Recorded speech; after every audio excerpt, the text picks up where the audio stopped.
પાણી જે ગરમ થઈને નીચે પડતું છે ને ઉપરનું બી જો ફટીને જો પાણી ગાયબ થઈ ગયું. જો એ પાણી ગયું કાંઈ ગરમ થઈને, હા ઉપર કાં ગયું? ઉપર એટલે હવામાં ગયું. કાં ગયું? હવામાં. આ ઉનાળામાં આવું થાય, તાપ પડે ને એટલે પાણી ગરમ થાય ને વરાળ બનીને હવામાં જાય. જે રીતે જ્વાળામુખી જ્યારે ફાટે, બરાબર, તો અંદર રહેલી વરાળ એની સાથે લાવાને બહાર લઈ આવે. એ રીતના અહીંયા અત્યારે સીટી પડશે ત્યારે અંદર જે તાળાથી પાણી મૂકેલું તો પાણીની વરાળ સીટી માટે બહાર આવશે અને સાથે અંદર રહેલા છોતલાને પણ શું કરશે? એ બહાર લાવશે.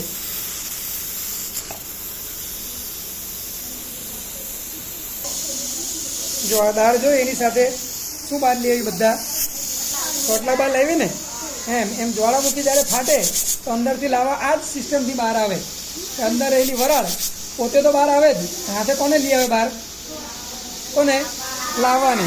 જેમ અહીંયા દાળે આ કામ કર્યું ને, દાળ તો અંદર, દાળ કેટલને બહાર આવી કે પાણી ગરમ થયું અને પાણીની બની વરાળ. એટલે વરાળ જ્યારે સીટી માટે બહાર નીકળી તો સાથે છોટલાને પણ શું કર્યું? એણે બહાર લઈ આવી. આ જ રીતે જ્વાળામુખી કામ